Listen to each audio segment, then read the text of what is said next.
Hello everyone, I'm doctor KS Kiran, senior neurosurgeon from Yashoda hospital. ఇవాళ మనం discuss చేసే topic headache. So ఈ headache అందరికీ హెడేకే, అంటే పిల్లలకి, యంగ్ ఫీమేల్స్కి, మేల్స్కి, ఓల్డ్ ఏజ్ పీపుల్కి ఇది చాలా కామన్ ప్రాబ్లం. సో ఇది మనము ఒకళ్ళొకళ్ళ ఏజ్లో ఎట్లెట్లా చేసుకోవచ్చు అనేది ఇంపార్టెంట్. సో ఫర్ ఎగ్జాంపుల్ చిన్న పిల్లల ఏజ్ తీసుకోండి. For example age around 12 years below headache తీసుకోండి. సో ఎప్పుడైనా paediatric age group headache with vomiting with vision disturbances compulsory alert అంటే కొన్ని ఇవన్నీ వార్నింగ్ సైన్స్ లాగా తీసుకొని కొంచెం మనం దగ్గరున్న న్యూరోకి మాత్రం తీసుకోవాలి. సో ఎప్పుడైనా పీడియాట్రిక్ ఏజ్ గ్రూప్లో ఉండే హెడేక్ కానీ బ్లరింగ్ ఆఫ్ విజన్ కానీ కంపల్సరీ మీకు దగ్గరున్న న్యూరోకి చూపించుకోవడం మాత్రం మర్చిపోకండి. ఎందుకంటే ఇందులో పుట్టుకతో వచ్చే కొన్ని బ్రెయిన్ డిజీజెస్ ఉంటాయి, స్పైన్లో కొన్ని డిజీజెస్ ఉంటాయి, అవి ఉండొచ్చు. సో నెక్స్ట్ పాయింట్ 12 తర్వాత ఏజ్ చూసుకుందామండి. సో 12 years తర్వాత ఉన్నప్పుడు మెయిన్గా ఫీమేల్స్లో చూసుకుంటే వాళ్ళు మెచ్యూరిటీ ఏజ్. సో ఆ మెచ్యూరిటీ ఏజ్ వచ్చినప్పుడు చాలామందికి హెడేక్స్ కామన్ అండి. ఎందుకంటే ఆ టైంలో హార్మోనల్ ఇంబ్యాలెన్స్ వల్ల దీనివల్ల మైగ్రేన్ అనేది కామన్. సో అది మోస్ట్ కామన్. సో దాన్ని కొంచెం మనం దగ్గరున్న న్యూరోకి చూయించుకొని అన్నీ చేసుకోవచ్చు. సో మేల్స్లో కూడా అరౌండ్ 14 years తర్వాత కూడా there are many types of headache. Actually headache classification చాలా పెద్దదండి, ఆల్మోస్ట్ 20 causes ఎన్నో ఉంటాయి డివిజన్స్ లోపల. సో మనం కామన్గా డిస్కస్ చేసేది క్లస్టర్ హెడేక్, టెన్షన్ హెడేక్, తర్వాత ఇంకా చాలా types of headache, banding type of headache చాలా ఉంటుంది. సో అందులో మనం కామన్గా ఈ ఏజ్ గ్రూప్, యంగ్ ఏజ్ గ్రూప్లో తీసుకునేది most common is migraine. So migraine ఎట్లా ఉంటుంది అంటే వన్ సైడ్ హెడేక్ లేకపోతే మొత్తం హెడేక్.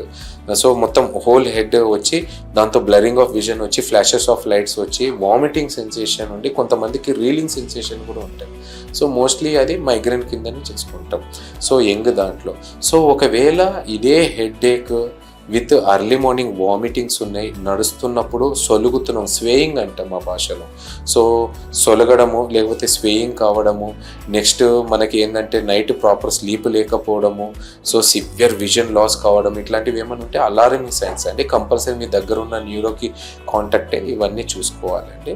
సో మెయిన్గా ఈ యంగ్ ఏజ్ లోపల ఈ హెడేక్స్ కామన్ ఎందుకు అంటే because of life style. 1 second. So మనం తినే తిండి ఏదైనా గట్ హెల్త్ అండి. అంటే మీరు తినే తిండి మీ కడుపులో నుంచి డైజెస్ట్ అయ్యి మీ బ్లడ్లో నుంచి వెళ్ళి మీ బ్లడ్ నుంచి మొత్తం అన్ని దానికి పార్ట్స్కి వెళ్తుంటాయి. So that is called as gut health. So ఈ గట్ హెల్త్ మంచిగా ఉంటే ఇవన్నీ బాగానే ఉంటుంది. సో అందుకే మన లైఫ్ స్టైల్ లోపల సాధ్యమైనంత వరకు ఫైబర్ ఫుడ్స్, వెజిటేబుల్స్, ఫ్రూట్స్ ఇవన్నీ సాధ్యమైనంత వరకు ఉండాలి. అందుకే ఏదైనా అంటారు తినే ముందు సలాడ్స్ మంచిగా తినండి అని. సో ఇదే అండి. సో నెక్స్ట్ పాయింట్ ఏంటంటే cheese, butter, masala, non veg ఎక్కువ తినడం వల్ల దీనివల్ల అంతా మీకు సివియర్ హెడేక్స్ అంటే ఉన్న మైగ్రేన్ అవుతాయి. సో మెయిన్గా మైగ్రేన్కి 5 causes ఉంటాయండి: cheese, butter, masala, chocolates, coffee. So ఇవి సాధ్యమైనంత వరకు మీరు అవాయిడ్ చేయండి. నెక్స్ట్ పాయింట్ ఏంటంటే sleep. So minimum per day అందరూ 6 hours చాలా అంటున్నారు, కానీ నేనేమంటానంటే 7 hours, minimum 7 to 8 hours adequate sleep అయితే అందరికి ఉండాలండి. So next point stress. ఎవరికి అందరికీ ఈ కాలంలో ప్రతి ఒక్క ఎంప్లాయీస్ నుంచి ప్రతి ఒక్క స్టూడెంట్స్కి చదువు స్ట్రెస్, ఎంప్లాయీస్కి ఆఫీస్ స్ట్రెస్, ఓల్డ్ ఉమెన్స్కి పిల్లలతో స్ట్రెస్, లేకపోతే ఇంట్లో ఫ్యామిలీతో స్ట్రెస్. సో ప్రతి చోట స్ట్రెస్ ఉందండి. సో ఈ స్ట్రెస్ని ఓవర్కమ్ చేయడానికి మెడిటేషన్. సో నెక్స్ట్ పాయింట్ మనకి నచ్చిన పని వారానికి 1-2 సార్లు అన్నా చేయాలండి. సో ఇది అండి హెడేక్ కామన్. సో ఇంకా కొన్ని హెడేక్స్ ఉంటాయి అలారమింగ్ సింప్టమ్స్, అంటే బ్రెయిన్ ట్యూమర్స్ ఉండొచ్చు.